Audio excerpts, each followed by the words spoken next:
Yes sir. Okay, so start करते हैं 5th chapter, that is laws of Newton's laws of motion.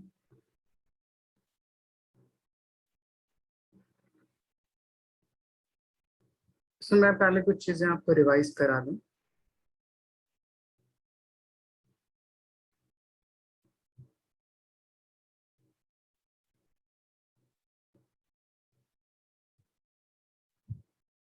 Okay, अपनी videos on कर लीजिए and अपने voice mute करके।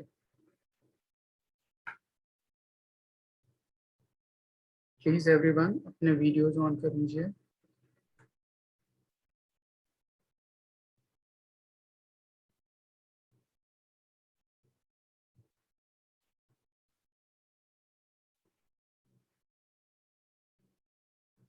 हेलो, मेरी आवाज सबको गई?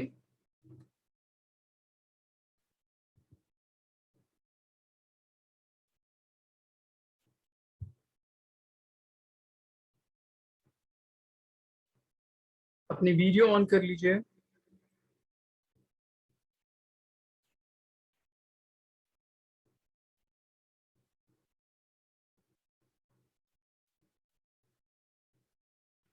अनीब, याशिका, मानसी, अपनी वीडियोस ऑन कर लीजिए।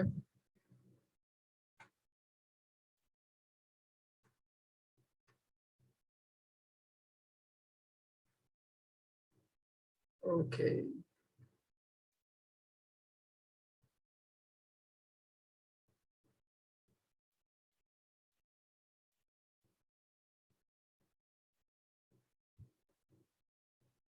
क्या सबके साथ नेटवर्क इशू है?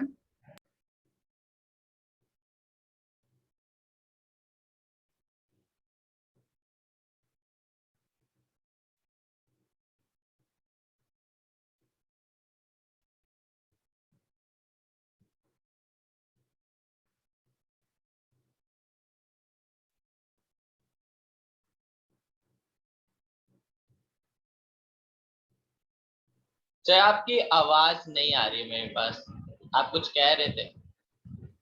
मैंने कहा अपनी अपनी वीडियो ऑन कर लीजिए। सर अभी भी नहीं आ रही, मैं एक बार ही ये रीजॉइन करके देखता हूँ, ठीक है? ओके ओके मतलब ओके, मुझे पता चल रहा है कि आप कुछ बोल रहे हो पर आपकी आवाज नहीं आ रही है। बाकियों को मेरी आवाज जा रही है? Yes sir. सर मेरी वीडियो ऑन ही नहीं होती थी लैपटॉप में। आपके पास वेबकैम होगा वहां ऊपर, उसको ऑन कर लीजिए। या आपने शायद अलाउ नहीं किया होगा, शुरू में जब मीटिंग ज्वाइन करते हैं वहां पे अलाउ का ऑप्शन पूछता है।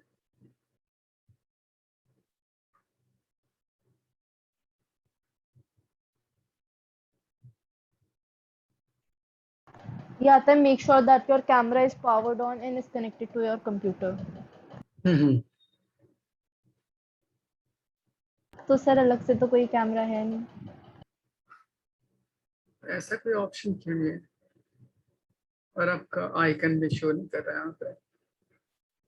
बाकी लोग ऑन कर लीजिए, फिर मैं शुरू करूं।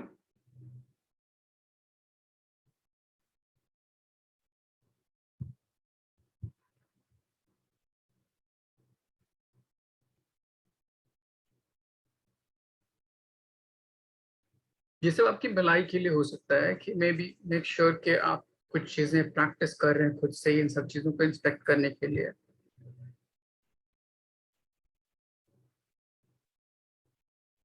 उनीब, यस सर। आपके कैमरे के साथ कोई प्रॉब्लम?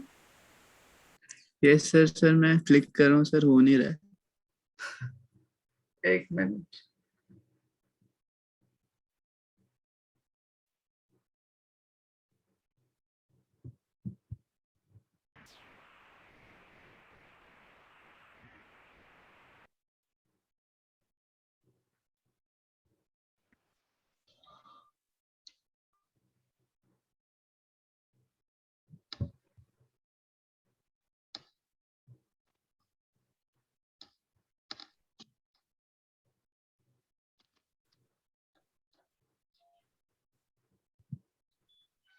सर अभी आप कुछ सम- बोल रहे हो क्या?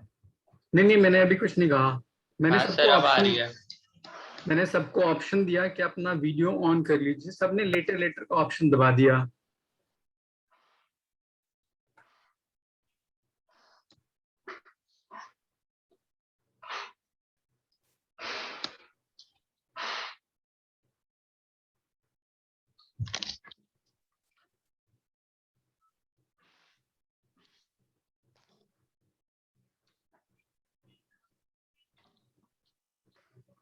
ओके देन शुरू करते हैं, ठीक है।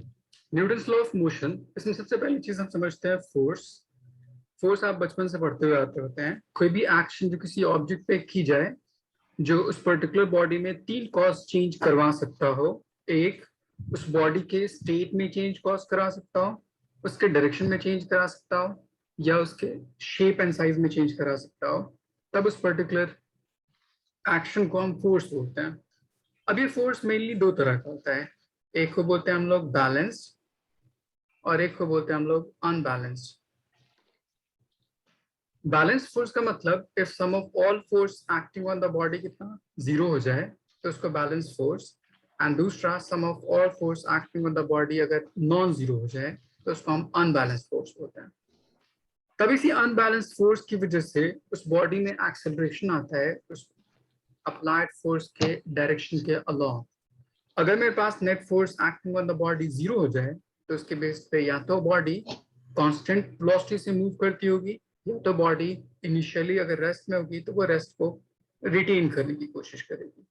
तब इसके बेस पे लॉज डिफाइन करते हैं। तो इसके बेस पे आता है first law as well as third law, and इसके बेस पे आता है आपका सेकेंड लॉ। तो बेसिकली न्यूटन्स लॉ इसी पर्टिकुलर बैलेंस और नॉन बैलेंस के बेस पे डिफाइन होता है। अब देखिए फर्स्ट लॉ सिंपली, अगर net force acting on the body zero हो तो वो जिस स्टेट में होगा उस स्टेट को कंटिन्यू करता है, जिसको हम क्या बोलते हैं, इनर्शिया। इनर्शिया किसी भी ऑब्जेक्ट जिसके पास मास हो उसके ऊपर एक टेंडेंसी ताकि वो एक्सटर्नल फोर्स को अपोज करे, ताकि वो जिस स्टेट में हो उस स्टेट को कंटिन्यू करे, उस टेंडेंसी को हम इनर्शिया बोलते हैं। अब ये इनर्शिया उस पर्टिकुलर मास की वजह से उस बॉडी में तीन तरह की हो सकती है। एक इनर्शिया ऑफ रेस्ट, दूसरा इनर्शिया ऑफ मोशन, एंड तीसरा इनर्शिया ऑफ डायरेक्शन। अगर बॉडी इनिशियली रेस्ट में है तो it will tend to continue their rest state. अगर बॉडी मोशन में है वो यूनिफॉर्म मोशन को कंटिन्यू करने की कोशिश करेगी। अगर स्ट्रेट लाइन में मूव कर रही है, या हर बॉडी हमेशा tends to be in straight line जब तक कि उसके ऊपर कोई फोर्स अप्लाई ना की जाए उसके डायरेक्शन को चेंज करने के लिए। सिमिलरली एक थर्ड लॉ कहते हैं अगर नेट फोर्स किसी भी सिस्टम पे एक्सटर्नली एक्ट ना करे, तो अगर एक बॉडी किसी दूसरी बॉडी के ऊपर एक्शन करती है तो दूसरी body in written first body के ऊपर एक रिएक्शन देती है। इसीलिए एक्शन एंड रिएक्शन आपस में इक्वल होता है एंड ऑपोजिट इन डायरेक्शन, और ये हमेशा पेयर में एग्जिस्ट करता है। इसीलिए दोनों का नेट फोर्स अगर मैं दोनों को कंबाइनली एक आइसोलेटेड सिस्टम मानूं तो जीरो होता है। तो ये भी एक बैलेंस कंडीशन के बेस पे डिफाइन होता है। तो मेनली जो आपका प्रॉब्लम स्टार्ट होता है वो इस पर्टिकुलर अनबैलेंस्ड फोर्स, जहां से सेकेंड लॉ उसके बेस पे। सेकेंड लॉ को डिफाइन करने के लिए हम एक टर्म पहले जानते हैं which is called linear momentum. किसी को पता है लीनियर मोमेंटम क्या होता था? Straight define, line. Straight line. Sir momentum in the straight line.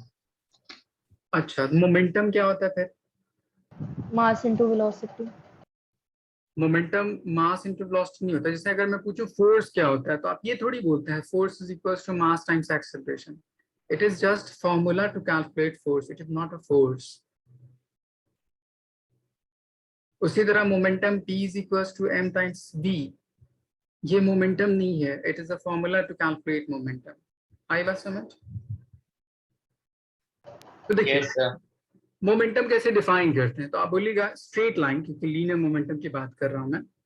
कोई भी ऑब्जेक्ट जिसके पास कुछ मोशन हो, तो मोशन की कितनी क्वांटिटी उस पर्टिकुलर ऑब्जेक्ट के अंदर रिटेन्ड है और कंटेन्ड है, उसको डिफाइन करने के लिए एक फिजिकल क्वांटिटी डिफाइन करते हैं, उसको बोलते हैं लीनियर मोमेंटम। तो लीनियर मोमेंटम ऐसे डिफाइन कर सकते हैं, quantity of motion contained in a body. Suppose कर लीजिए कोई ट्रक है, अगर वो v वेलोसिटी से मूव कर रही है, कोई कार है जो v वेलोसिटी से मूव कर रही है, मुझे दोनों को स्टॉप करना है, तो किसमें मुझे ज्यादा फोर्स अप्लाई करने की जरूरत पड़ सकती है? तो आपका आंसर क्या होना चाहिए? A truck is moving with some velocity v and a car is moving same velocity v, which will require larger force to get stopped. Truck. Truck, क्यों आपने ट्रक कहा? सर ट्रक का मास ज्यादा है। तो उसकी वजह से क्या होगा? उसके पास मोमेंटम ज्यादा होगा, मतलब मैं बोल सकता हूँ कि उसके पास क्वांटिटी ऑफ मोशन ज्यादा है, और मुझे उसको स्टॉप कराना है, मतलब उसके पूरे मोशन को रेस्ट में कन्वर्ट करने की कोशिश करनी है, इसलिए मुझे लार्जर फोर्स की जरूरत पड़ सकती है, और यहाँ पे स्मॉलर फोर्स की जरूरत पड़ती है। तो बेसिकली मैं कर क्या रहा हूँ, उसके मोशन की क्वांटिटी को रेस्ट में लाने के लिए कुछ एक्सटर्नल एनर्जी अप्लाई करने की कोशिश कर रहा हूँ। सिमिलरली अगर आपसे बोला जाए कि कोई आपके पास एक स्टोन है रैंडमली मास m का, उसको वेलोसिटी से थ्रो कीजिए और किसी बुलेट को फायर कीजिए गन से, which will require larger force to get stopped. Bullet. Bullet. तो आप यहाँ पे बोलिएगा दोनों का मास सेम है, but bullet has very large amount of velocity, इसीलिए इवन कि वो सरफेस से स्टॉप करने की कोशिश करूं, उसको पेनिट्रेट भी कर दे, बट स्टोन के पास इतनी ज्यादा वेलोसिटी नहीं है, इसलिए वो स्टॉप हो सकती है। तो मतलब मैं डिफाइन कर सकता हूँ कि इस बुलेट के पास क्वांटिटी ऑफ मोशन बहुत ज्यादा है, किसकी वजह से? उसकी वेलोसिटी की वजह से। So from this we can conclude कि जो क्वांटिटी ऑफ मोशन है वो दो बातों पे डिपेंड करती है, एक मास पे और दूसरी वेलोसिटी पे। तब उस पर्टिकुलर टर्म को हम क्या बोलते हैं? Linear momentum. तो linear momentum is nothing but quantity of motion contain in a body and it simply depends upon two factor, mass and velocity, इसीलिए उन दोनों के प्रोडक्ट के क्या होता है? इक्वल होता है। यहाँ तक सब क्लियर? सर इसमें स्ट्रेट लाइन का कोई कंसेप्ट नहीं है? अभी हम सारी चीजें स्ट्रेट लाइन ही पढ़ रहे हैं, इसलिए मोशन जो होगा वो स्ट्रेट लाइन के बेस पर डिफाइन होगा। ओके। क्योंकि इनर्शिया ऑफ डायरेक्शन की वजह से हर बॉडी स्ट्रेट लाइन में मूव करने की कोशिश करेगी, जब तक कि मैं उस पर कोई एक्सटर्नल फोर्स अप्लाई करके उसके डायरेक्शन को चेंज ना करूं, तब तक। आई बात समझ? Yes sir. ओके, सब देखिए नेक्स्ट मेरे पास लीनियर मोमेंटम कैलकुलेट करने का तरीका समझ लिया हमने। अब इसमें बेस आपसे क्वेश्चन पूछेगा change in linear momentum calculate कीजिए, तो मैं आपको कुछ प्रॉब्लम सिखाता हूँ कैसे कैसे आपको क्वेश्चन पूछ सकता है। यहाँ तक किसी को नोट डाउन तो नहीं करना, ये सारी चीजें आती हैं आप लोगों को? Yes okay. Yes sir. Change in linear momentum. Since linear momentum p, which is equals to mass times velocity, mass एक scalar quantity and velocity एक vector quantity, इसीलिए momentum एक vector quantity होता है। तो vector quantity होगा तो वो direction dependent होगा, direction dependent होगा तो उसके बेस पे आपको change in जब linear momentum कैलकुलेट करना हो तो उसके लिए आप direction assign कीजिएगा। सपोज कर लीजिए आपके पास कोई वॉल है इस तरह, और मैंने उस वॉल के ऊपर किसी बॉल से स्ट्राइक किया जो इस पाथ के लॉन्ग है, बॉल का mass m and velocity v, at theta angle पे वो स्ट्राइक कर रही है उस पर्टिकुलर वॉल को, देन रिटर्न बैक की कुछ इस डायरेक्शन में, यहाँ से यहाँ तक same angle theta, and return back हुई सेम मास टाइम्स वेलोसिटी के बेस पे। तब इसके लिए मुझे change in linear momentum calculate करना है इस इंटायर पाथ के लिए, तो आप क्या कीजिए, इसके दो पार्ट ब्रेक कर लीजिए। एक वर्टिकल पाथ को जब वो उस सरफेस को हिट कर रही तब इनिशियली इसका डायरेक्शन इनवर्ड है, तो इसका भी एरो मास टाइम्स वेलोसिटी, यहाँ पे भी एरो एंड यहाँ पे भी एरो, तीनों इनवर्ड होगा इस पर्टिकुलर जंक्शन को अप्रोच करता हुआ।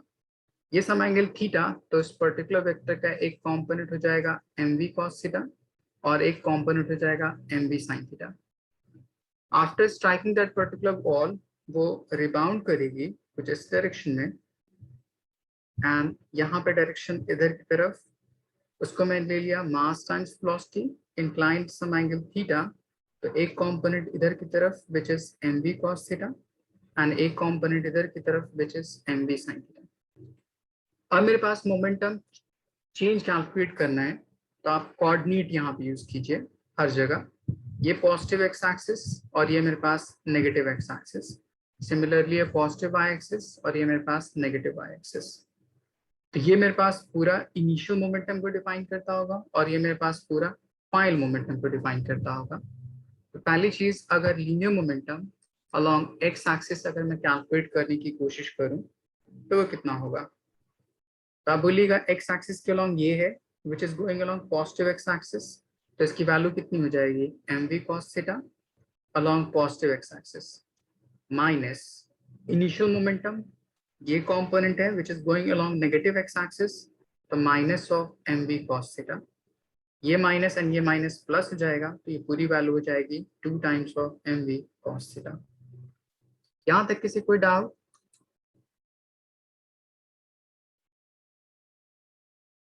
नम्रा, No, sir. Mansi, No doubt, sir. Yashika, किसी कोई डाउट? और No, sir.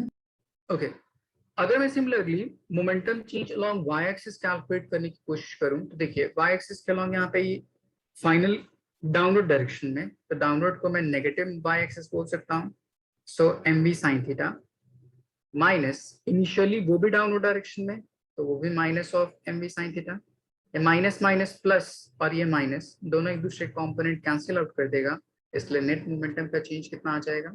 0 आ जाएगा। ऐसे बोल सकते हैं। अब इसी क्वेश्चन को आपको बहुत तरह से पूछ सकता है, या तो बोल सकता है कि परपेंडिकुलरली अगर इस वॉल को हिट करती तब कैसा होता, उस पर्टिकुलर वॉल को ऐसे इंक्लाइन ना करके ऐसे प्लेन सरफेस रख दिया होता एंड वर्टिकली ड्रॉप किया होता तब कैसे हो सकता था। सबके लिए सेम कंडीशन, बस चेंज क्या कर जाएगा?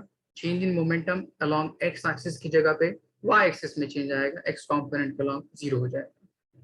तो इस तरह हर प्रॉब्लम को आप कॉम्पोनेंट वाइज ब्रेक कर लीजिए एंड जो जिस एक्सिस के अलोंग है उस एक्सिस के अलोंग डायरेक्शन के बेस पे change in linear momentum calculate कर सकते हैं। दिव्यांशु, कोई डाउट यहाँ तक? No, sir. आगे बताओ मैम। Yes, sir. एक नेक्स्ट प्रॉब्लम पूछा जाता है कि मान लीजिए आपके पास कोई सरफेस है इस तरह एंड इस सरफेस में किसी हाइट से मैंने किसी बॉल को ड्रॉप किया हैविंग मास m, उस सरफेस पे बॉल ड्रॉप करती है, कुछ अमाउंट ऑफ एनर्जी लूज करती है due to its interaction and rebound करती है सम लेसर हाइट तक, सपोज कर लीजिए इस हाइट तक। तो ये मेरे पास h1 इनिशियल हाइट और हाइट ऑफ फॉलिंग और h रिबाउंडिंग यहाँ से यहाँ तक h2 है। तो आपसे पूछेगा during this particular impact momentum में कितना चेंज आया वो कैलकुलेट कीजिए। ट्राई कर सकते हैं।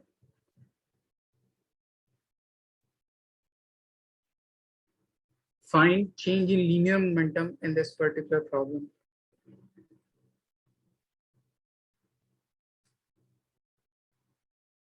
किसी प्रॉब्लम को अप्रोच कैसे कीजिएगा पहले ये समझाता हूं मैं आपको। मोमेंटम कैलकुलेट करने के लिए आपको 2 चीज पता होना चाहिए, मास एंड वेलोसिटी। यहाँ पे आपको वेलोसिटी गिवन नहीं है बट हाइट गिवन है, हाइट से आप वेलोसिटी कैलकुलेट कर सकते हैं। कैसे? फर्स्ट बॉडी ड्रॉप कर रही है, वहां पे इनिशियल वेलोसिटी कितनी हो जाएगी? 0। It will hit the surface with some initial velocity, some final velocity v1। तो आपको u पता है, v कैलकुलेट हो जाएगा क्योंकि हाइट पता है, डाउनवर्ड डायरेक्शन में मोशन हो रही है उसकी वजह से। Similarly, after falling on the surface, it will rebound with some velocity u2 and highest point of velocity कितनी हो जाएगी? 0। So आपके पास velocity of hitting the surface पता है, तो उसके बेस पे मोमेंटम जिससे वो हिट करेगा वो पता चल जाएगा। एंड वेलोसिटी ऑफ रिबाउंडिंग पता है, तो मोमेंटम जिससे वो रिबाउंड करेगा वो पता चल जाएगा। एंड ये दोनों मोमेंटम किस एक्सिस के अलोंग? वाई एक्सिस के अलोंग। सो जस्ट दोनों को सब्ट्रैक्ट कर दीजिए, आपकी वैल्यू आ जाएगी। यहाँ तक किसी कोई डाउट?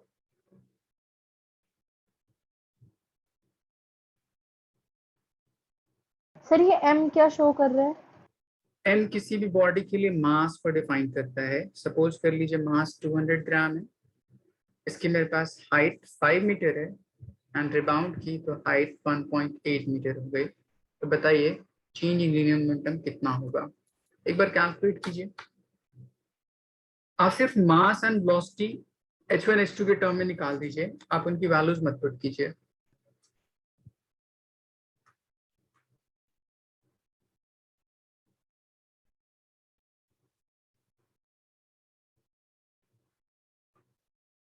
एक बार कोशिश कीजिए।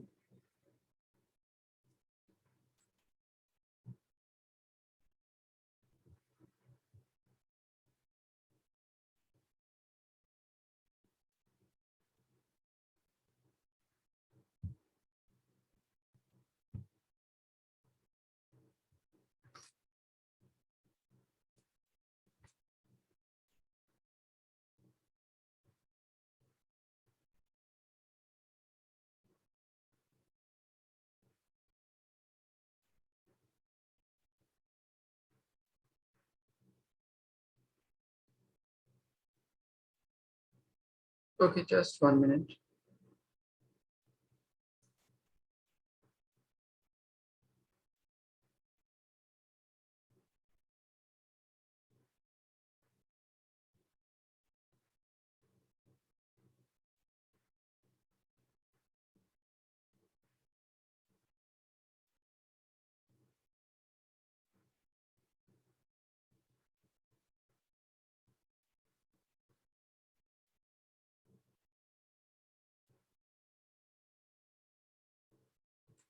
देखिए इस प्रॉब्लम में क्या है, आपको जिसको ना समझ में आया एक बार पूछ समझ लीजिए फिर से। आपको इनिशियल वेलोसिटी पता है 0 है, जैसे ग्राउंड को हिट करेगी विद सम वेलोसिटी v1, सो आपको v1 की value in terms of h1 calculate हो सकती है using third equation of motion. Similarly body जब रिबाउंड करेगी तो उसकी सम इनिशियल वेलोसिटी u2 होगी, हाईएस्ट पॉइंट पे वेलोसिटी 0 हो जाएगी। आपको हाइट पता है h2, सो उसको इक्वेट करके आप u2 की वैल्यू h2 के टर्म में कैलकुलेट कर सकते हैं। वेलोसिटीज पता है आपको, मोमेंटम वहां से कैलकुलेट कर लीजिए, मास टाइम्स वेलोसिटी एंड दोनों का चेंज निकाल लीजिए, p final minus p initial, उसके बेस पे। नम्रा कुछ समझ आया? Yes, sir.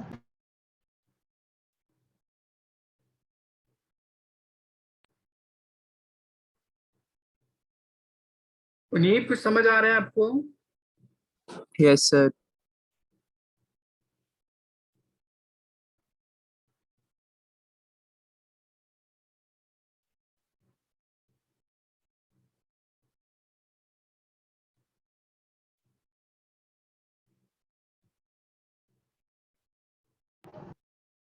Sir, acceleration कितना लेंगे?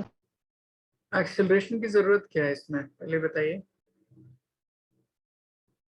मुझे चेंज इन लीनियर मोमेंटम निकालना है तो उसके लिए सिर्फ मास टाइम्स वेलोसिटी की जरूरत पड़ती है, एक्सेलरेशन की कोई जरूरत नहीं पड़ती।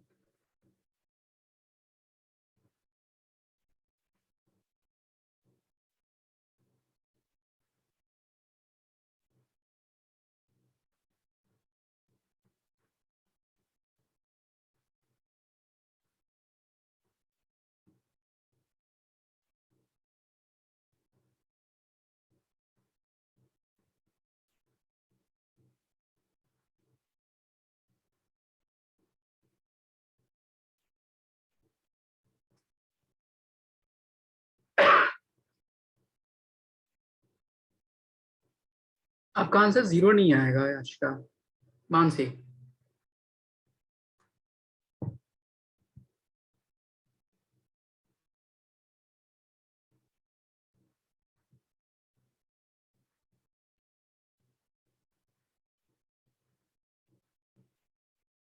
इसको आप दो अलग अलग पार्ट में बांट दीजिए इसको इस तरह।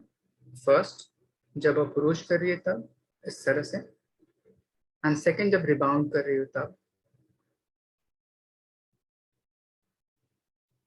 इस बात के लिए।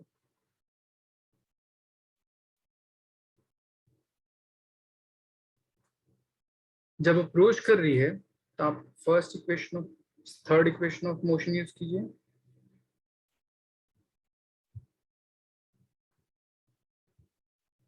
नंबर आपका आंसर शायद सही है बट आपने टाइप सही से नहीं किया।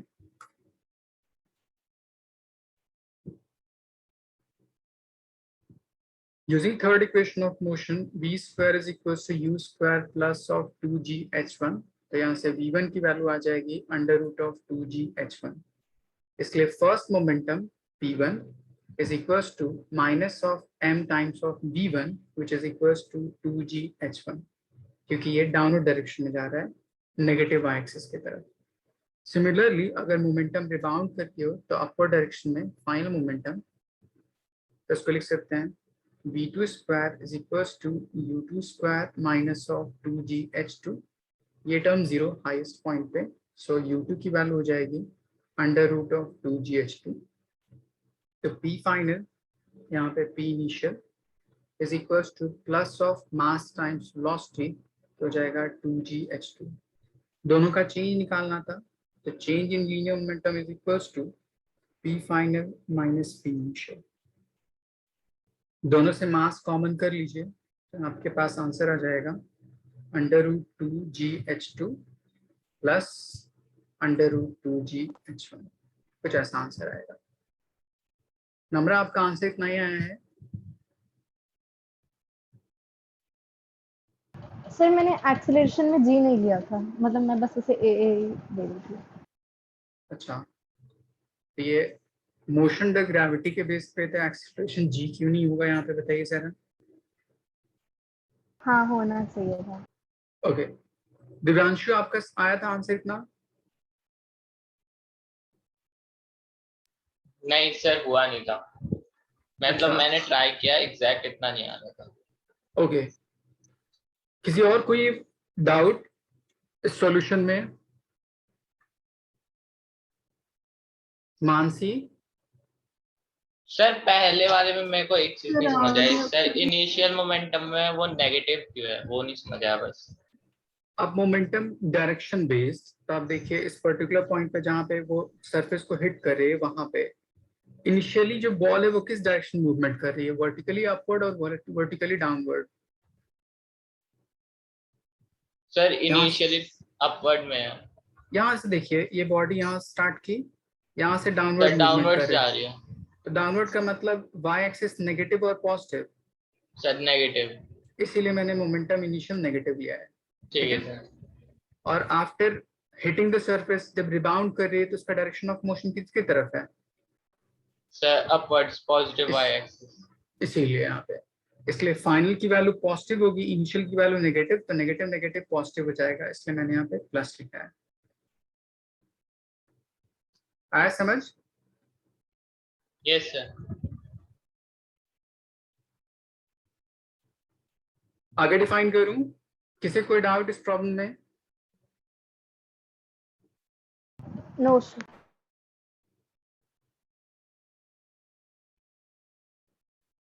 ओके, जब हमने मोमेंटम डिफाइन कर लिया तो मोमेंटम के बेस पे सेकंड लॉ डिफाइन करता है, फोर्स अप्लाइड किसी भी ऑब्जेक्ट पे rate of change of linear momentum में क्या होता है, प्रोपोर्शनल होता है। फिर प्रोपोर्शनलिटी कांस्टेंट पर आते हैं तो के की वैल्यू 1 के इक्वल होती है। तो सिंपली सेकंड लॉ कहता है F is equals to momentum divide by time taken, अगर इंस्टेंटेनियस लिया जाए तब। फिर आपने ये पढ़ा होगा कि मोमेंटम जो कि दो different function mass and velocities के प्रोडक्ट के इक्वल होता है। तो अगर मैं इसको डिफरेंशिएट करूं dp by dt, I think आप लोग को डिफरेंशिएशन आता होगा। इसका डिफरेंशिएशन मैं कैसे कर सकता हूं, किस रूल के अकॉर्डिंग? सर मास को बाहर ले लेंगे और फिर वेलोसिटी को डिफरेंशिएट कर देंगे। क्यों? dx by dt कर देंगे। x तो यहाँ पे है भी नहीं। नहीं सर, dx वेलोसिटी का वो dx। अच्छा अच्छा अच्छा, आप पहले अज्यूम कीजिए कि ये दोनों टर्म वेरिएबल टर्म है, मास भी वेरिएबल टर्म है एंड वेलोसिटी भी वेरिएबल टर्म है। तो मैं इसको बोल सकता हूँ कि product of two different function है, मास एंड वेलोसिटी। एंड आपने पढ़ा होगा प्रोडक्ट रूल क्या कहता है, फर्स्ट टर्म को डिफरेंशिएट कीजिए, सेकेंड टर्म को मल्टीप्लाई में रखिए, प्लस सेकेंड टर्म को डिफरेंशिएट कीजिए एंड फर्स्ट टर्म को मल्टीप्लाई में रखिए, ऐसा ही कुछ कहता है। यस। अब यहाँ से यही लीनियर मोमेंटम का change with respect to time force कहलाता है। तो यहाँ पे फोर्स की दो डिफरेंट वैल्यू आती है। पहला, अगर मेरे पास मास की वैल्यू कांस्टेंट हो जाए, तो किसी भी कांस्टेंट टर्म का डिफरेंशिएशन कितना आता है मानसी? 0। बहुत अच्छे। तो dm by dt की वैल्यू कितनी हो गई? 0। मैं इसको पुट कर दूं इस इक्वेशन में तो ये पूरा पार्ट 0 हो जाएगा।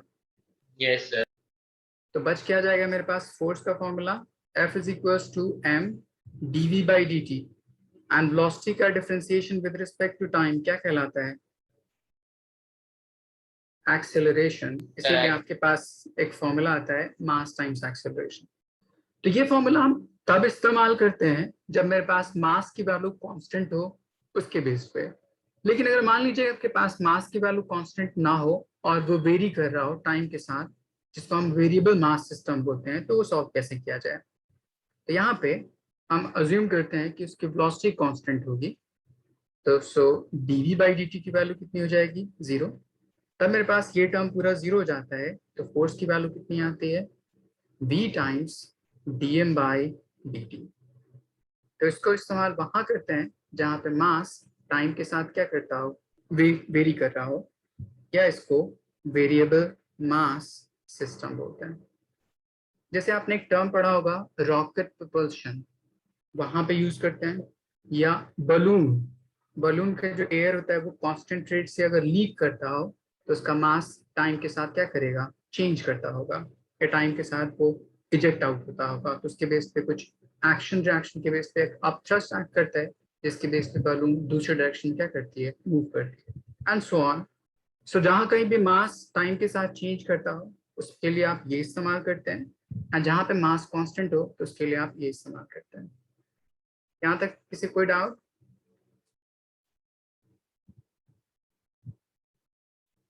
No, sir.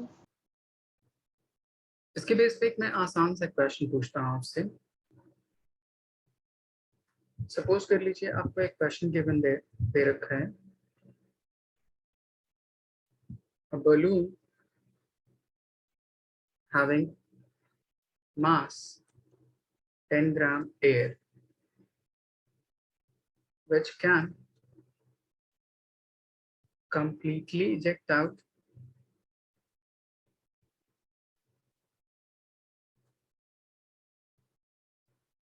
in 4 seconds if it is ascending at 4 centimeter per second. Find net force acting on it. आप लोग सॉल्व कर सकते हैं इसको, एक बार ट्राई कीजिए। यहाँ पे वेरिएबल मास सिस्टम है क्योंकि वो एयर है वो कांस्टेंट रेट से लीक कर रही है। तो आपके पास टोटल अमाउंट ऑफ एयर कितना है? 10 ग्राम, एंड कंप्लीटली इजेक्ट आउट कितनी देर में कर जाता है? 4 सेकेंड में। तो इन दोनों को कंबाइन करके आप dm बाई dt सॉल्व कर सकते हैं। वेलोसिटी जिससे वो एसेंड कर रही है वो आपको पता है, दोनों को मल्टीप्लाई कर दीजिए तो आपके पास फोर्स कैलकुलेट हो जाएगा। तो इस तरह के प्रॉब्लम जहां पे मास टाइम के साथ वेरी करता हो उसके लिए हम ये फॉर्मूला यूज करते हैं। नंबर आपको समझ आया? Yes, sir.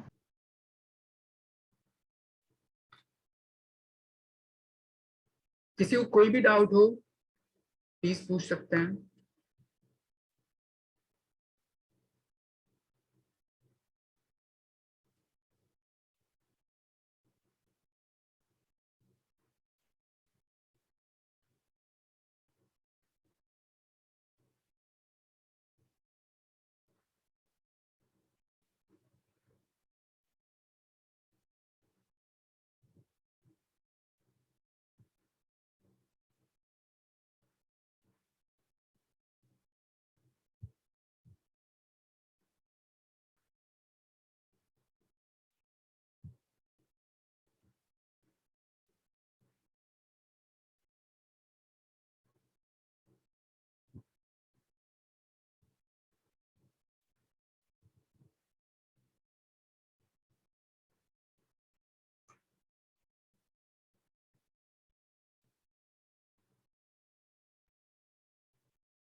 नोहा अपनी यूनिट को एक बार चेक कर लीजिए, मैंने यूनिट कुछ और दिया है।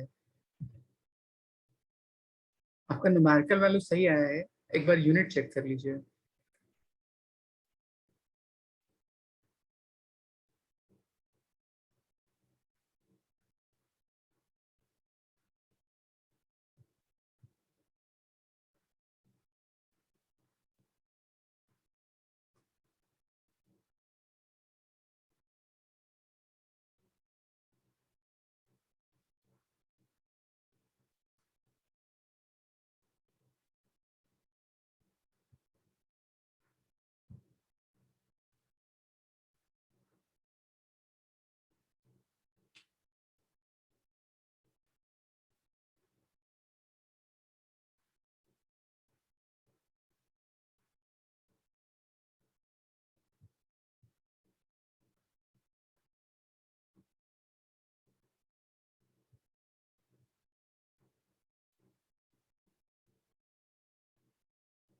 मानसी आपसे सॉल्व हुआ?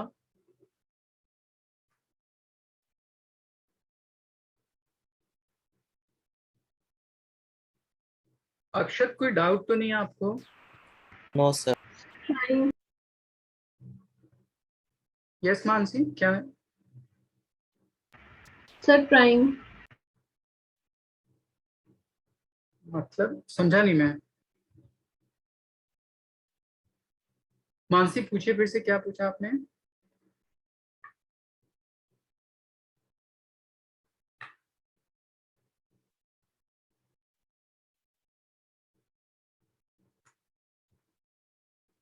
Okay okay.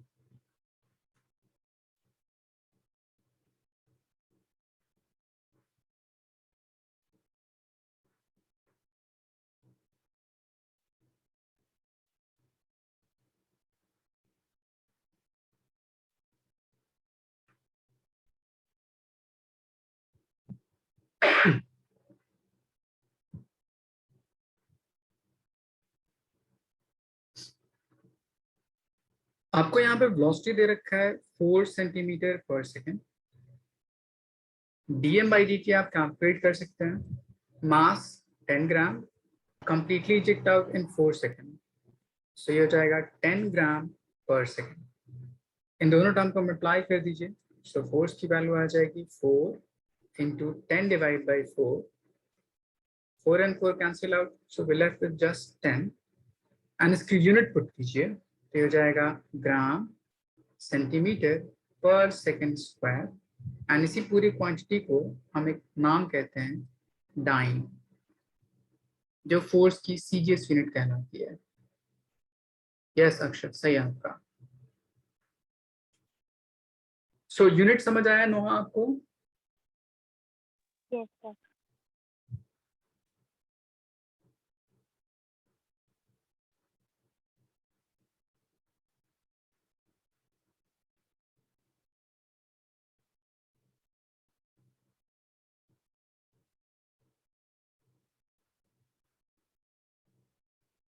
किसी को यहां तक कोई डाउट?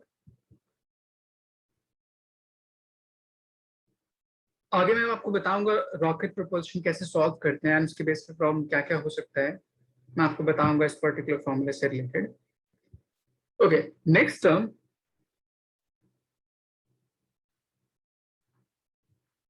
आपने एक टर्म पढ़ा होगा विच इज कॉल्ड इम्पल्स।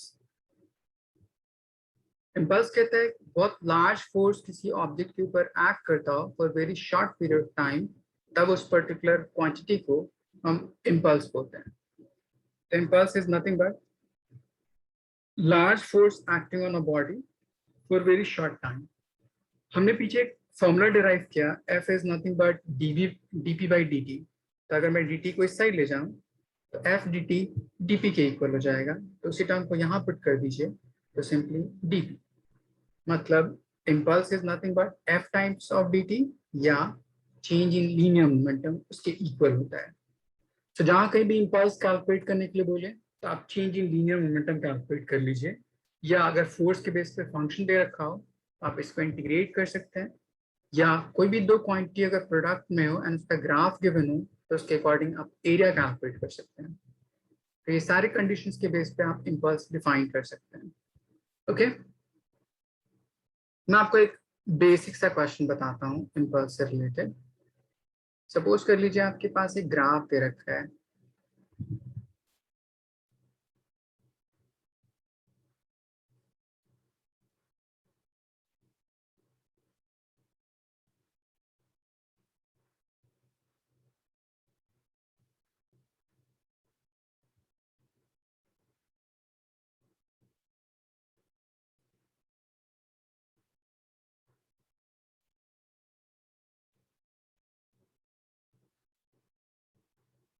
या आपको ग्राफ दे रखा है फोर्स वर्सेस टाइम। ये कैपिटल टी है, यहाँ से स्टार्ट हुआ, ये मैक्सिमम फोर्स है विच इज एफ नॉट, और ये मेरे पास टी नॉट। आपसे क्वेश्चन पूछता है find impulse from this particular graph.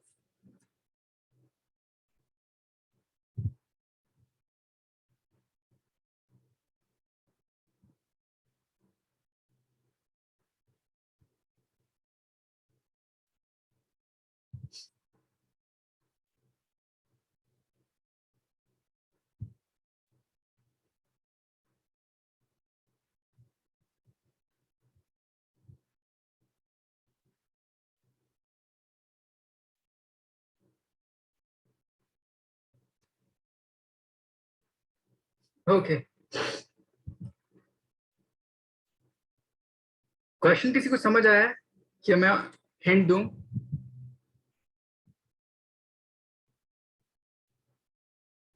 Sir hint दे दीजिए। देखिए सिंपल, मेरे पास इम्पल्स के लिए फॉर्मूला क्या है, तो आप बोलिएगा impulse is nothing but f times of dt। इस पर्टिकुलर का मतलब अगर ग्राफ के बेस पे बोलूं तो इसका मतलब होगा कि वो एरिया अंडर द ग्राफ को डिफाइन करता है।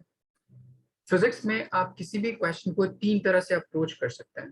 पहला, अगर न्यूमेरिकल वैल्यू गिवन हो तो डायरेक्टली फॉर्मूला जैसे है उसके अकॉर्डिंग अप्लाई कर दीजिए। तो अगर न्यूमेरिकल वैल्यू गिवन होती तो f एंड t को मल्टीप्लाई कर देते हैं।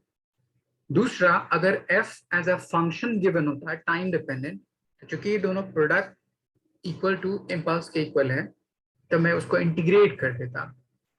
थर्ड कंडीशन, अगर उस पर्टिकुलर फंक्शन का ग्राफ गिवन है और उन दोनों क्वांटिटी का प्रोडक्ट करके वो इम्पल्स कैलकुलेट हो रहा है तो उस ग्राफ के बेस पे वो एरिया को डिफाइन करता है। तो इसीलिए किसी भी क्वेश्चन को 3 तरह से पूछा जा सकता है, depending upon numerical value, function के बेस पे या ग्राफ के बेस पे।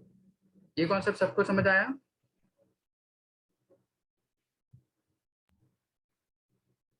नो सर, एक और बार रिपीट कर दीजिए।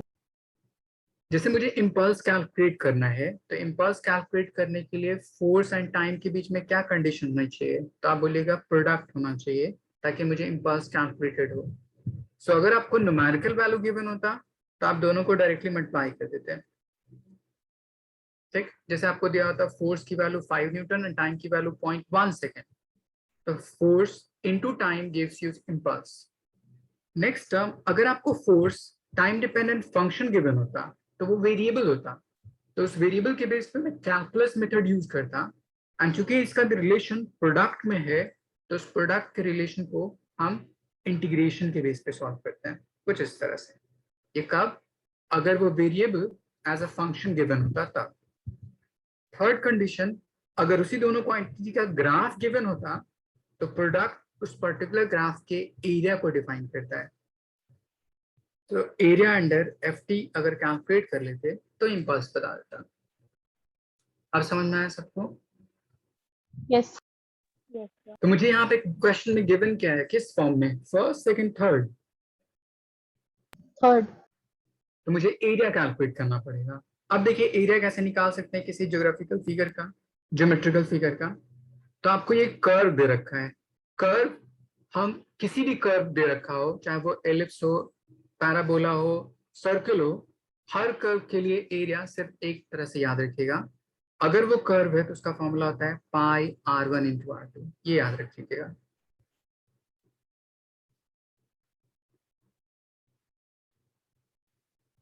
अब समझ में आया?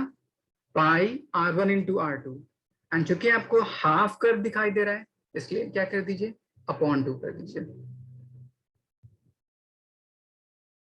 इससे ये फायदा होता है कि आप सिर्फ एक कोऑर्डिनेट पे डिपेंडेंसी नहीं शो करते, हम दोनों कोऑर्डिनेट को इंक्लूड करते हैं, क्योंकि मुझे नहीं पता कि first coordinate and second coordinate दोनों एग्जैक्टली इक्वल है या अनइक्वल है, इसलिए दोनों को इंक्लूड करते हैं।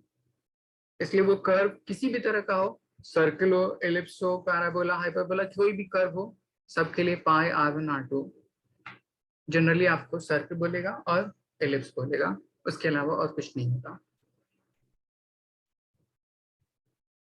आई थिंक अब सब कुछ सॉल्व हो जाएगा सबसे। r1 कोऑर्डिनेट निकालिए, r2 कोऑर्डिनेट निकालिए एंड मल्टीप्लाई कर लीजिए।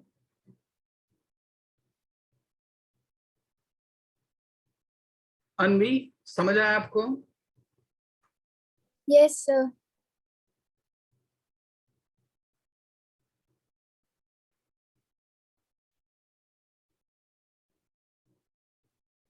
मुनीब, आपको समझ आ रहा है कि नहीं आ रहा है? सर ये पाई r1 r2 किसका फॉर्मूला है? आपने मेरी बात सुनी और सर नहीं R1 सुनी? R2 डिफाइन क्या करेंगे, मतलब है क्या? कोई भी मतलब सर्कल से रिलेटेड आप रेडियस कैसे कैलकुलेट करते हैं? सेंटर से जो डिस्टेंस होता है उसको रेडियस बोलते हैं ना। Yes sir. सेंटर यहाँ पे ले लीजिए, तो आपको ये जो एक्स एक्सिस है वो क्या दिख रहा है आपको? डायमीटर होगा। डायमीटर है। तो डायमीटर अगर आपको टी नॉट है तो उसका रेडियस किसके इक्वल हो जाएगा? हो जाएगा Yes. दूसरा R2 रेडियस क्या आपको, आप बताइए सेकंड कोऑर्डिनेट कौन सा दिख रहा है आपको? F. एफ, तो वो सेकंड रेडियस होगा क्योंकि वो डायमीटर नहीं है, कंप्लीट सर्किल नहीं है। तो आपको R1 पता है, R2 पता है, इस फॉर्मूले में पुट कर दीजिए, इम्पल्स आ जाएगा।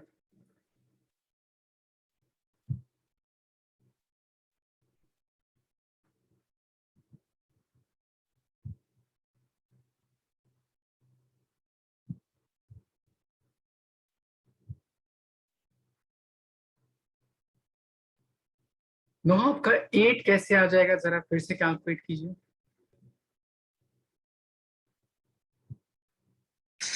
सर एक बार बता दो पाई R1 R2 किसका कोई भी कर्व फिगर अगर हो, कोई भी कर्व, आइदर वो सर्किल हो या एलिप्स हो, उसके लिए फॉर्मूला होता है। जिस सर्किल के लिए क्या फॉर्मूला होता है? पाई आर स्क्वायर होता है ना। Yes sir. बट फिजिक्स में जब हमें कर्व का एरिया कैलकुलेट करना होता है तो पाई आर स्क्वायर नहीं ले सकते, तो हमें दोनों रेडियस को इंक्लूड करना होता है, एक्स एक्सिस वाले भी और वाई एक्सिस वाले भी।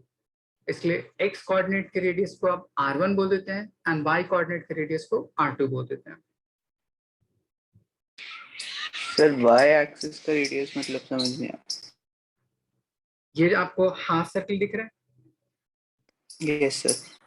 इस हाफ सर्किल का अगर मुझे रेडियस चाहिए एक्स एक्सिस के अलॉन्ग, तो रेडियस सिर्फ यहां से यहां तक होगा। Yes sir. उसकी वैल्यू कैसे निकालेंगे? आपको टोटल लेंथ यहां से यहां तक कितना दे रखा है? Sir T T not. T not. तो ये डायमीटर की तरह बिहेव कर रहा है आपको।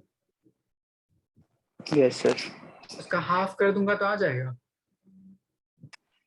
Yes sir. बट अगर इसी एक्सिस से मुझे यहां से यहां तक डिस्टेंस चाहिए होता तो इसको भी मैं क्या बोलता, रेडियस नहीं बोलता। Yes sir. उसकी वैल्यू कितनी है? Sir F not. तो उसको R2 बोल दीजिए। अब समझ में आया? हाँ सर पर दोनों सेम ही तो सही आंसर दोनों सही है। दोनों सेम कैसे हैं बताइए जरा। नंबर आपका आंसर रेडियस सही है। सेम ही होगा।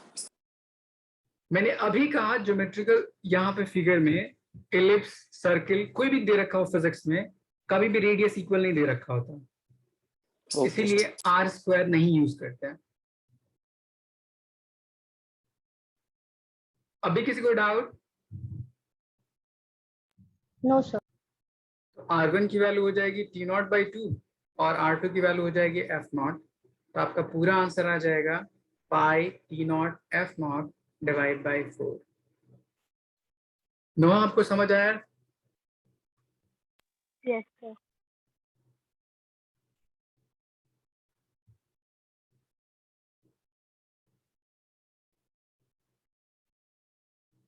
अक्षत आपको समझ आया?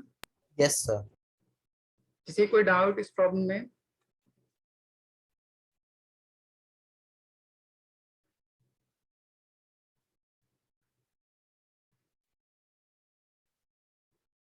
मैं आगे बताऊं? Yes sir. अब देखिए इसमें बेस्ड आपको कुछ क्वेश्चन दिया हो सकता है ग्राफ के बेस पे। पहले मैं जितनी सारी चीज बताऊं पहले वो समझ लीजिएगा, उसके बाद ग्राफिकल अप्रोच बहुत आसानी से सॉल्व कर सकते हैं।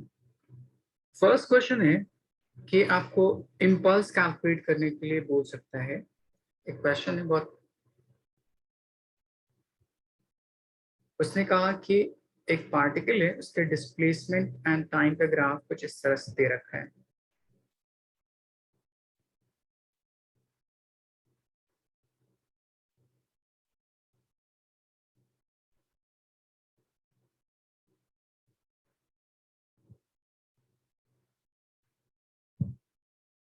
इस तरह से ये मेरे पास है डिस्प्लेसमेंट, ये वर्सेस टाइम, ये आपका कोऑर्डिनेट दे रखा है 4, यहाँ पे टाइम 2 सेकेंड, फिर यहाँ पे time 4 second and so on.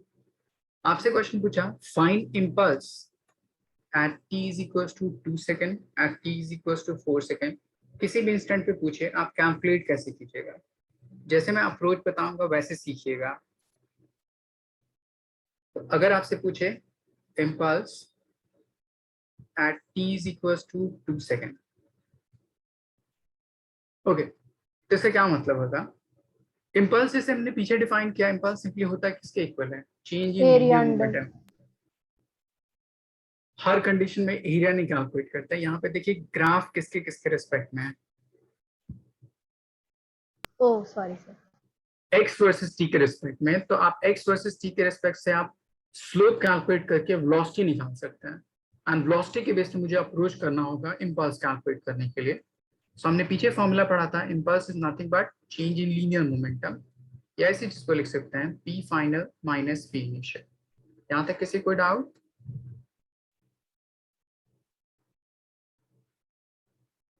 Okay, अब देखिए किसी भी इंस्टेंट पे अगर आपसे पूछता है तो पहले उस इंस्टेंट पे देखिए मोमेंटम की वैल्यू कितनी है।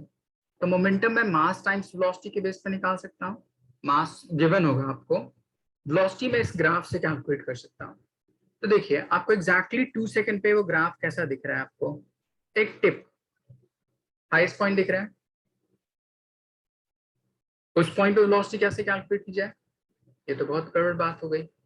तो हम क्या करते हैं, उस पर्टिकुलर इंस्टेंट से जस्ट 1 मोमेंट बिलो एंड उस पर्टिकुलर मोमेंट से जस्ट 1 मोमेंट आफ्टर, उस दोनों इंस्टेंट पे स्लोप कितना बना रहा है उसके अकॉर्डिंग वेलोसिटी कैलकुलेट करने की कोशिश करते हैं। मैंने कहा जब कभी भी किसी शार्प टिप के अकॉर्डिंग अगर आपको सॉल्व करना हो तो इससे जस्ट 1 मोमेंट बिलो, जैसे इस पॉइंट पे, एंड जस्ट 1 मोमेंट आफ्टर किसी इस पॉइंट पे, आप उन दोनों पॉइंट पे चेक कीजिए कि स्लोप कितना है या वेलोसिटी उस पर्टिकुलर बॉडी के लिए कितनी है। तो अगर मैं जस्ट 1 मोमेंट बिलो देखूं तो आपने पढ़ा होगा थर्ड चैप्टर में इक्वेशन मोशन स्ट्रेट लाइन में कि फॉर स्ट्रेट लाइन स्लोप क्या होता है, हर पॉइंट पे कांस्टेंट होता है। तो जितना स्लोप यहाँ पे होगा उतना ही स्लोप यहाँ पे होगा, उतना ही यहाँ पे, उतना ही यहाँ पे एंड उतना ही यहाँ पे। इसीलिए अगर आप एक लाइन ड्रॉ कीजिए तो इसका स्लोप हर इंस्टेंट पे सेम सेम होगा। तो ये मेरे पास हॉरिजॉन्टल लाइन के रिस्पेक्ट में स्लोप आपको v इनिशियल बता देगा। ये समझ आया?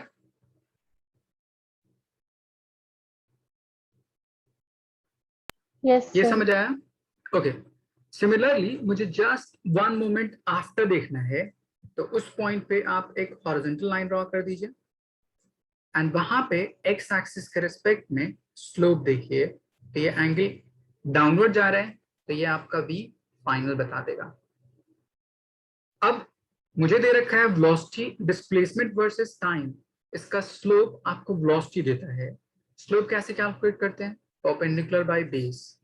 तो पहले अगर मैं इस लाइन के लिए परपेंडिकुलर देखूं तो perpendicular is 4 and base is 2, so v initial की वैल्यू कितनी हो जाएगी? 4/2। या आप इसके कोऑर्डिनेट को लिख सकते हैं 2,4 और इसके कोऑर्डिनेट 0 0। सो आपने स्लोप का फॉर्मूला पढ़ा होगा y2 minus y1 upon x2 minus x1। ये याद है सबको? Yes sir. तब यहाँ पे सॉल्व कीजिएगा परपेंडिकुलर अपॉन बेस, तो इसकी वैल्यू आ जाएगी 2 metre per second. Similarly v final की वैल्यू निकालिएगा तो ये डिक्रीजिंग है, मतलब नेगेटिव साइड में, तो इसकी वैल्यू आ जाएगी -2 मीटर पर सेकेंड। नम्रा आपको ये समझ आया? Yes, sir. किसी को ये ना समझ में आया हो? उनीब, मानसी, सर समझ आ गया। मानसी आपको समझ आया?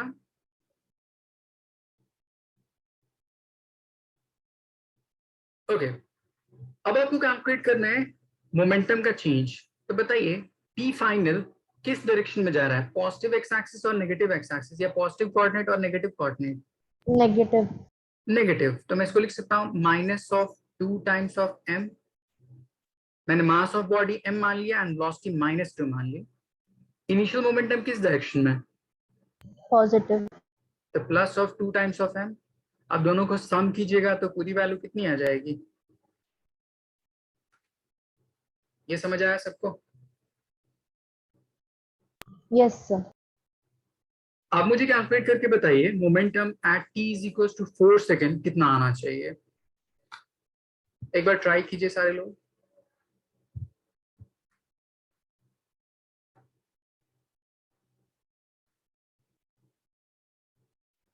अनवी कोई डाउट आपको? No, sir.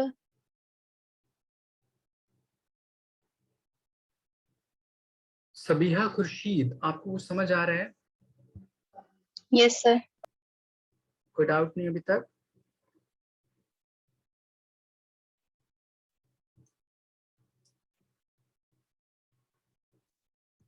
नम्रा, ये आपने क्या कैलकुलेट किया?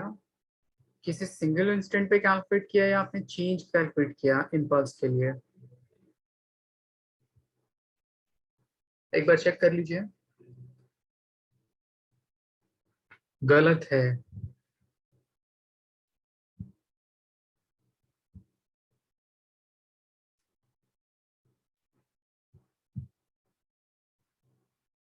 Sir, can you repeat the question? जैसे मैंने ऊपर में क्वेश्चन क्या दिया, find impulse at t is equal to 2 second, तो मैंने अभी क्वेश्चन कहा find impulse at t is equal to 4 second. Same process apply कीजिए बट किस इंस्टेंट पे? 4 सेकेंड पे।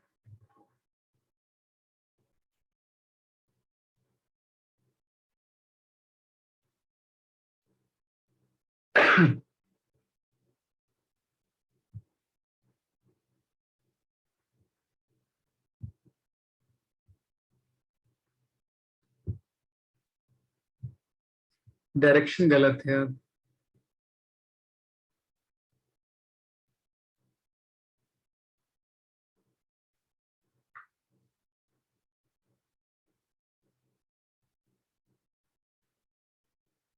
आराम से कीजिए।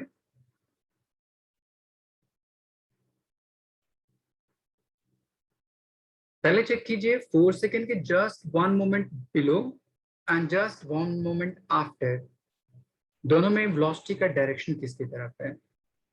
फिर उस पर्टिकुलर वेलोसिटी के लिए स्लोप क्या होगा, मतलब डिस्प्लेसमेंट वर्सेस टाइम का वेलोसिटी कैलकुलेट करने के लिए। देन उसके अकॉर्डिंग आप मोमेंटम निकालने की कोशिश कीजिए।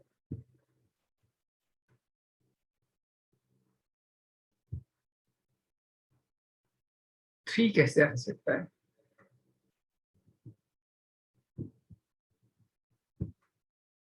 ये सारी लाइन आइडेंटिकल हैं, तो सबके लिए स्लोप इक्वल होगा, तो सारी वेलोसिटी इक्वल होगी।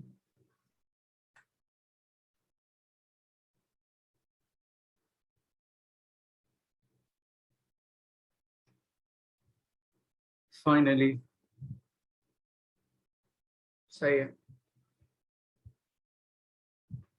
जेई में सिर्फ आपके पास 4 ऑप्शन होते हैं, 4 ही ऑप्शन होते हैं। एक ऑप्शन में गलत लगाइएगा -5 मार्क्स। आया समझ नम्रा? Yes, sir. But ये सारी line identical लग नहीं रही हैं. नॉट टू स्केल आप समझ लीजिए।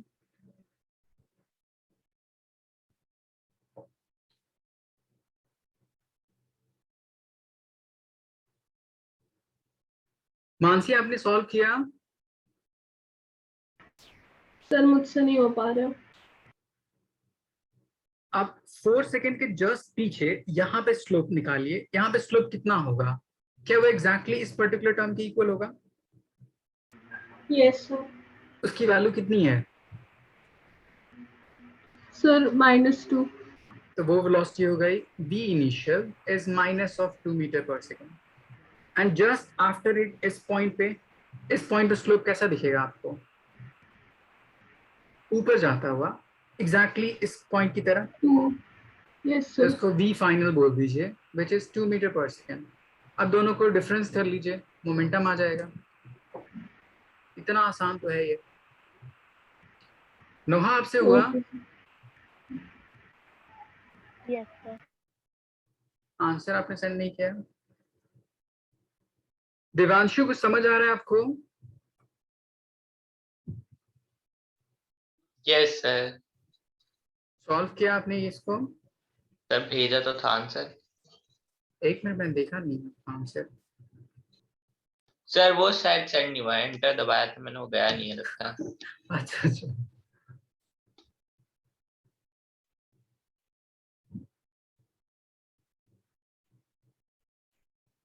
हाँ सही है।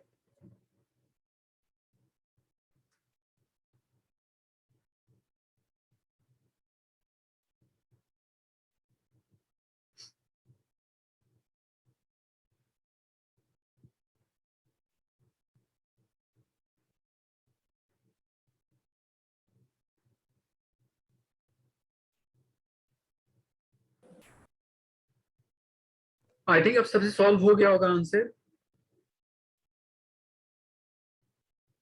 उनीब, यस सर। आंसर बताइए। सर अभी करा नहीं। मैंने तो आंसर लिख भी दिया, अभी भी तक आपसे सॉल्व नहीं हुआ। सर समझ नहीं आ रहा। पूछिए मुझसे, क्या नहीं समझना है बताइए। Sir change in momentum sir, mass तो है ही नहीं हमारे पास, हमने कैसे निकाला? अच्छा मैंने यहाँ पे क्या लिखा है बताइए। सर वो अच्छा वो एम है सर, मेरे को मीटर लगा था। तुम्हारा सर तो होना चाहिए। जब कभी भी कैलकुलेशन होता है तो कैलकुलेशन में हम यूनिट नहीं लिखते हैं, ये बात आपको याद रखना चाहिए। और मोमेंटम 2 कैसे हो सकता है यहाँ पे, जब मास की वैल्यू 1 kg होती तब। और उसकी यूनिट मीटर कैसे हो सकती थी, आप पूछ सकते थे। या फिर ऐसा होता है मेरी आधी अधूरी बात आप सुन पाते हैं और आधी बात नहीं सुन पाते हैं।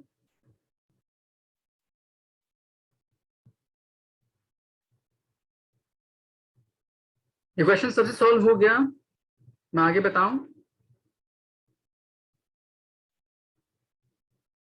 Yes, sir.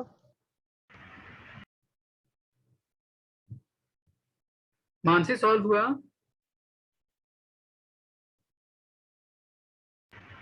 Yes, sir. Okay, अब इसी के बेस पे ग्राफ आपको किसी भी तरह से दे रखा हो, जैसे मैंने चेंज कैलकुलेट करना सिखाया सेम उस तरह अप्लाई कीजिए, हर प्रॉब्लम अपने आप सॉल्व हो सकता है। ओके, इसके बाद आपने पढ़ा होगा पुली सिस्टम, टेंशन कैलकुलेट करना, नॉर्मल कैलकुलेट करना अलग अलग बॉडीज के लिए। उसमें किसी को कोई डाउट तो नहीं?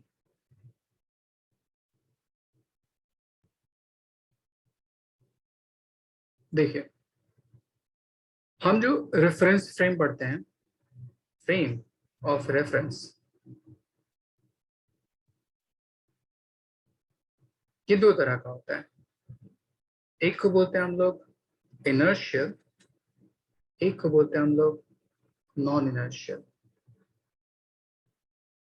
इनर्शियल फ्रेम वो पर्टिकुलर सिस्टम जिसमें एक्सेलरेशन ऑफ सिस्टम की वैल्यू कितनी हो जाए 0, तब वेलोसिटी ऑफ सिस्टम इधर 0 हो जाए या कोई भी कांस्टेंट वैल्यू हो, तब उसको हम इनर्शियल फ्रेम ऑफ रेफरेंस बोलते हैं।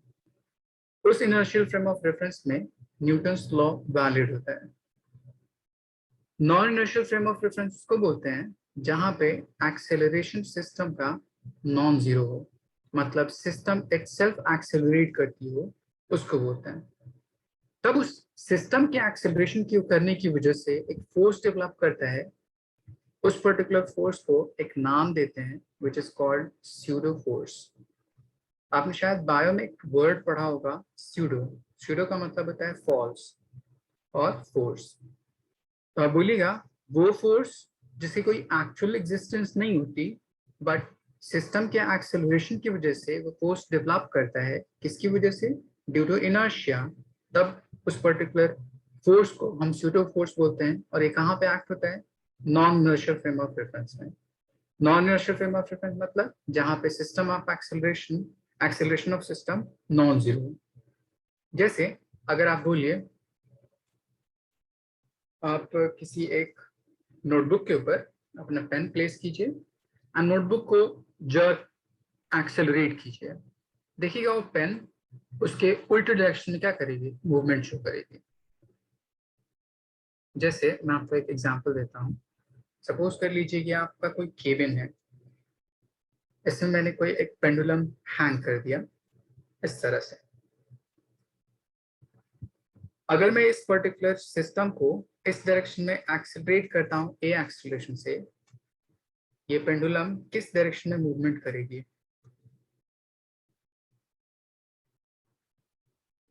सर उसके ऑपोजिट। किस direction? Right side, left side, upward, downward? Sir left. बहुत अच्छे। इसीलिए it will accelerate towards left, मतलब इस पॉइंट से लेफ्ट साइड में। तो बोलिएगा ये क्यों किया इसने ऐसा? तो आप बोलिएगा इनर्शिया ऑफ रेस्ट की वजह से, कि वो बॉडी जिस स्टेट में रहना चाहती थी उस स्टेट में रहने की कोशिश करती है, बट वो पूरा सिस्टम आगे की तरफ एक्सेलरेट कर गया।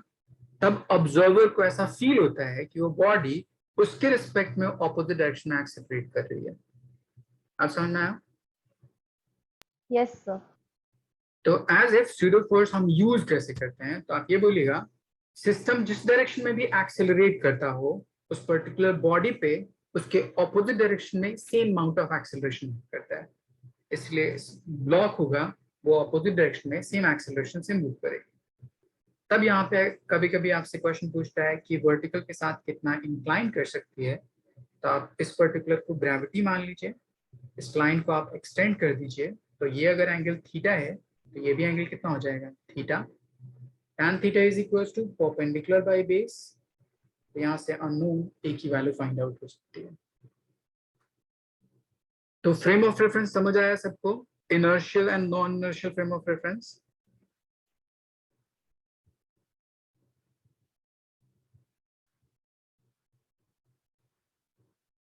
किसी को ये पूरा कॉन्सेप्ट ना समझना तो पूछ लीजिए प्लीज। पुनीत? यस सर, समझ आ गया। नहीं बोल दीजिए कि नहीं समझ आया। अक्षर? सर आ गया। गुड। अब देखिए आपको मैं इनर्शियल फ्रेम ऑफ रेफरेंस, जिसमें सिस्टम एक्सीलरेट ना करता हो, उसके बॉडीज आपस में मूवमेंट शो करे ना करे, उसके बेस पे हम बाकी सारी चीजें कैलकुलेट करते हैं, उसको हम इनर्शियल फ्रेम ऑफ रेफरेंस बोलते हैं। तो पहले मैं आपको non inertial frame of reference बता देता हूँ। ठीक, इनर्शियल फ्रेम ऑफ रेफरेंस के बेस पे आप बहुत सारे प्रॉब्लम्स किए होंगे। इसमें एक बहुत इंपॉर्टेंट सा रिजल्ट आता है which is man and lift problem.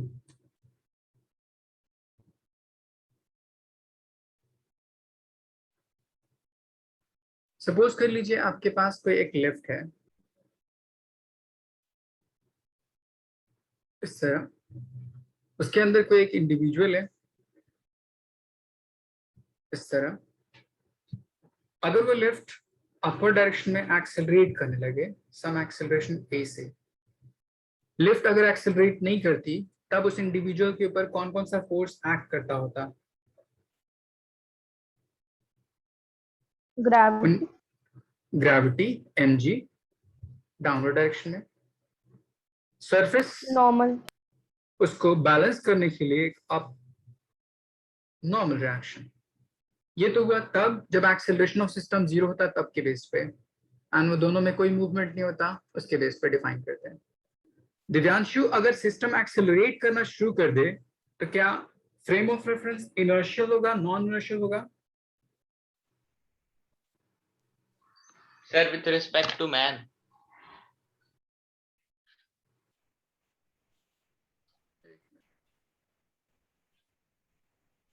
System अगर एक्सेलरेट करने लगे सर नॉन इनर्शियल होगा अगर एक्सेलरेट करेगा तो। स्यूडो फोर्स किधर की तरफ एक्ट करेगा? उस मैन के ऊपर। सर अगर एक्सेलरेट ऊपर कर रहा है तो फोर्स नीचे। बहुत अच्छे, तो सेम अमाउंट ऑफ एक्सेलरेशन उस पे नीचे। तो नेट फोर्स ऑन मैन देखूं, total upward and total downward आपस में क्या हो जाएगा? इक्वल हो जाएगा। Yes, sir. तो n should be equals to ma plus mg। m common कर लीजिए तो हो जाएगा g प्लस a, और इसी नॉर्मल रिएक्शन को हम वेट बोलते हैं, तो आप इसको w से डिनोट कर सकते हैं। ये फर्स्ट कंडीशन होती है कि अगर लिफ्ट अपवर्ड डायरेक्शन में एक्सेलरेट करती है तो उसका weight m times g plus a हो जाता है। सेम कंडीशन अगर मैं बोलूं कि अगर ये लिफ्ट डाउनवर्ड डायरेक्शन में एक्सेलरेट करती हो तब उस पर कौन कौन से फोर्सेस एक्ट करेंगे? सर mg नीचे लगेगा, ठीक है, उसका नॉर्मल रिएक्शन ऊपर, और जो सूडो फोर्स है वो भी ऊपर लगेगा। बहुत अच्छे। ये बात सबको समझ आई? Yes, sir. तो total upward force total downward force equate कर दीजिए। सो n इज इक्वल टू कितना हो जाएगा, mg minus ma, m common कर लीजिए तो हो जाएगा कितना, g माइनस a, और इसी नॉर्मल रिएक्शन को हम वेट बोलते हैं w, इसलिए वेट उस पर्टिकुलर ब्लॉक का या उस पर्टिकुलर इंडिविजुअल का डिक्रीज कर जाता है। और थर्ड कंडीशन अगर इसी में अगर मैं फ्री फॉल ले लूं, फ्री फॉल का मतलब होता है जब acceleration of falling body gravity के इक्वल हो जाए तो इसको फ्री फॉल बोलते हैं। तब उस इंडिविजुअल का नॉर्मल रिएक्शन और वेट कैलकुलेट कीजिएगा तो एग्जैक्टली सेम इसकी तरह, बट यहाँ पे ए की वैल्यू कितनी हो जाएगी, जी, तो W is equal to m times of g minus g, तो ये पूरी वैल्यू कितनी आ जाएगी, 0। तब इस कंडीशन को हम वेटलेसनेस बोलते हैं। ये तीनों का कंडीशन समझ आई सबको?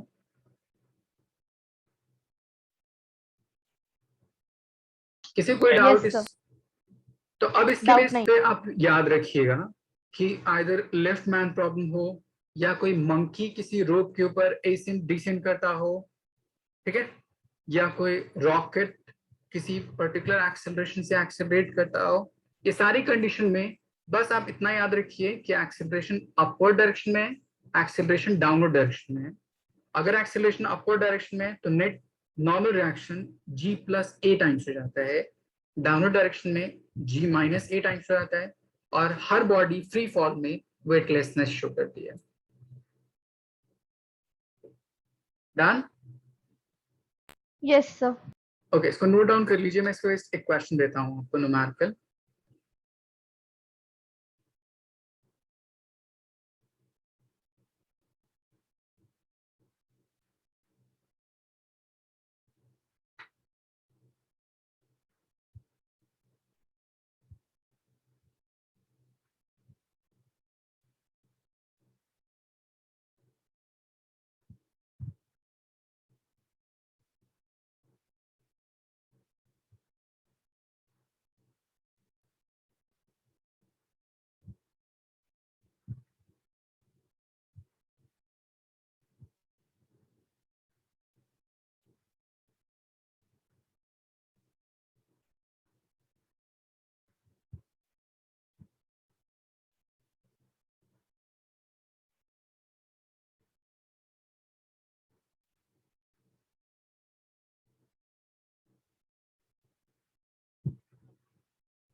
Done.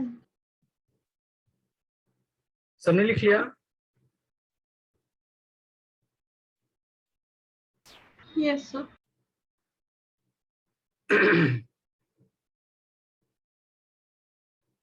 एक क्वेश्चन है, a rocket with a lift of mass 20,000 kg is blasted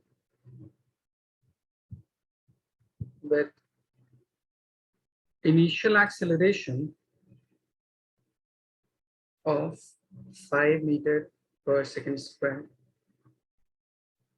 Find initial thrust.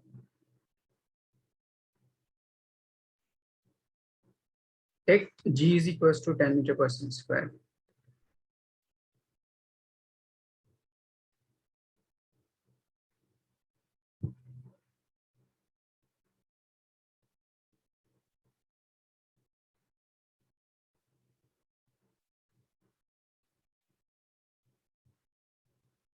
Find initial.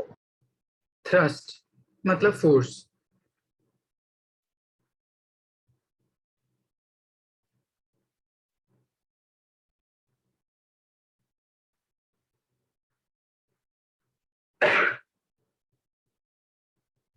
इसको आप दो तरह से अप्रोच कर सकते हैं, या तो आप non inertial frame of reference मान लीजिए, चेक कीजिए एक्सेलरेशन किस डायरेक्शन में है, यहाँ पे लिखा है अपवर्ड,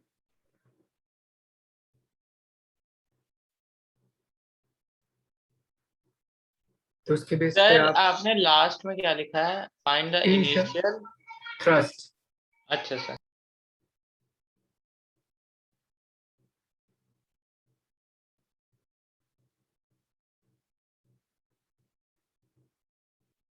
मानसी आपका सही है।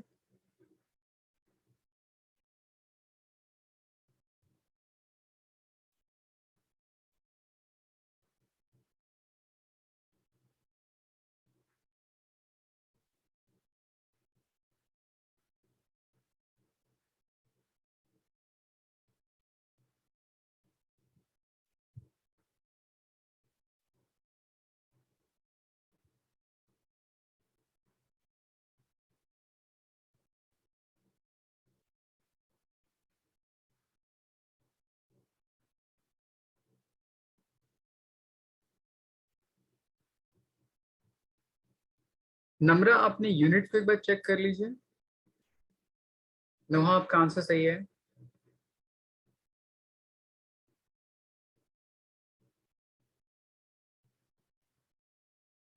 ये सारी वैल्यूज ऐसा यूनिट में दे रखी हैं।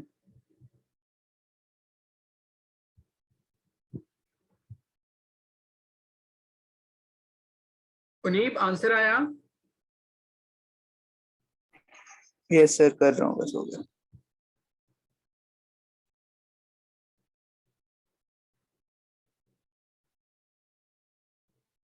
दिव्यांशु?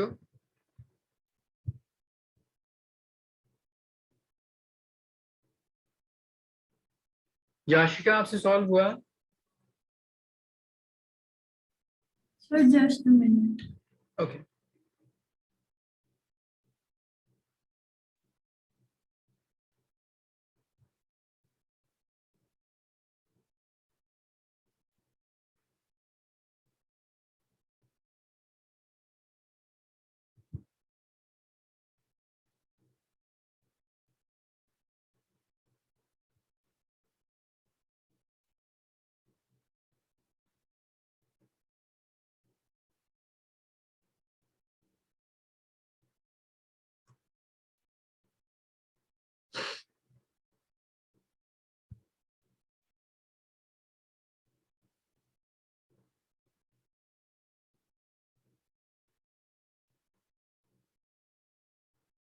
दिव्यांशु, मैंने ग्रेविटी की वैल्यू 10 लेने को कहा था। सर 10 लेके भी भेज देता हूँ, थोड़ा सा ही तो डिफरेंस है। थोड़ा ही सा डिफरेंस है। अच्छा ठीक। इसकी ऐसा यूनिट न्यूटन होगी नम्रा, क्योंकि सारी चीजें ऐसा यूनिट में गिवन है, इसलिए डाइन नहीं हो सकती। अगर सीजीएस यूनिट में गिवन होती, ये ग्राम गिवन होता, ये सेंटीमीटर पर सेकंड स्क्वायर गिवन होता, तब उसकी वैल्यू डाइन होती। न्यूटन को स्मॉल में नहीं लिखते, कैपिटल में। हाँ अब सही है।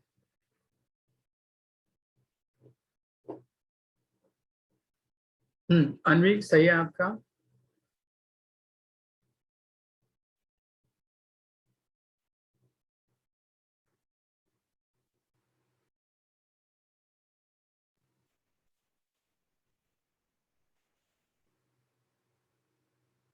ओके, आई थिंक सबको समझ आ गया है। सेम इस तरह एक प्रॉब्लम है एनसीईआरटी में। कहता है एक man of mass 70 kg lift के इनसाइड है। लिफ्ट अगर एसेंड करती है तब उसका वेट क्या होगा, डिसेंड करती है तब उसका वेट क्या होगा, एंड फ्री फॉल कर जाती है तब उसका वेट क्या होगा। तो एग्जैक्टली पिछले वाले सिचुएशन की तरह अप्लाई कीजिए। देखिए कि वो लिफ्ट सर उसमें एक्सेलरेशन क्या है सेंट डिसेंट का? फर्स्ट कंडीशन में कहता है कि ascent mass of man is 70 kg, ascent at 5 meter per second. दूसरे में कहता है descend at 2 metre per second square. Third में कहता है ascend at 3 metre per second square. And चौथे में कहता है free fall. Find weight of body or weight of man in each case.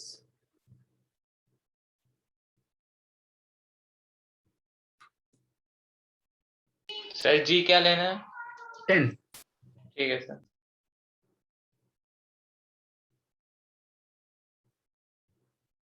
First, second, third, fourth, इस तरह से आप अपने आंसर मार्क करिएगा।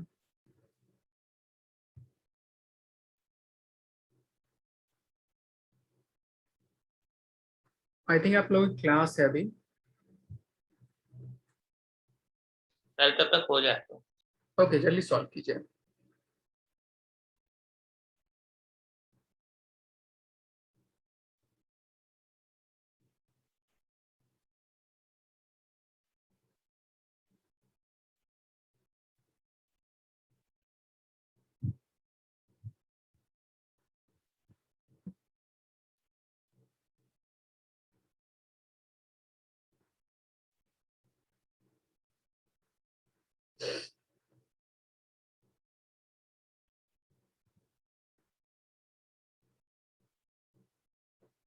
ऑप्शन चूज नहीं करना, आंसर लिखना है। फर्स्ट का आंसर क्या होगा, सेकंड का आंसर क्या होगा, थर्ड, फोर्थ, फोर्थ तक है।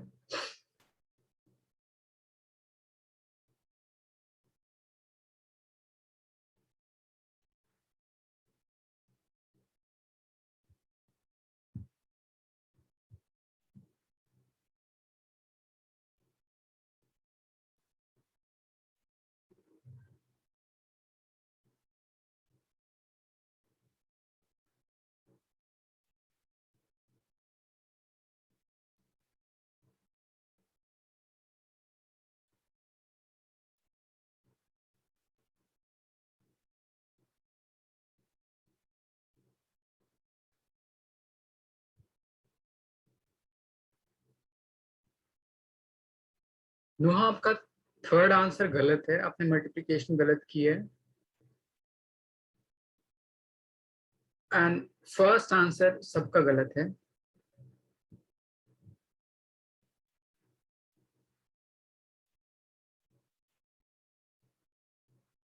फर्स्ट आंसर सबका गलत है। आप लोगों ने देखा नहीं यहाँ पे क्या लिखा है? एक बार यूनिट चेक कीजिए क्या लिखा है। यस सर, पता चल गया। गुड। ये वेलोसिटी दे रखी है जानबूझ के बेवकूफ बनाने के लिए, इसलिए एक्सीलरेशन की वैल्यू कितनी हो जाएगी, 0। नम्रा, समझ आया आपको? Yes sir. मतलब मैंने ओके। नोट किया था लेकिन मुझे लगा शायद आपने स्क्वायर लगाना भूल गए। अच्छा अच्छा।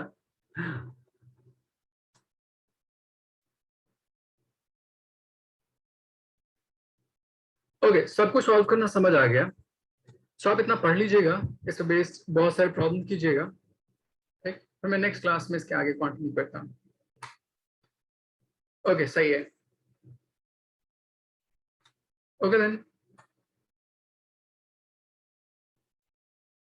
Thank you, sir. Thank you. Good evening, thank you sir. Sir.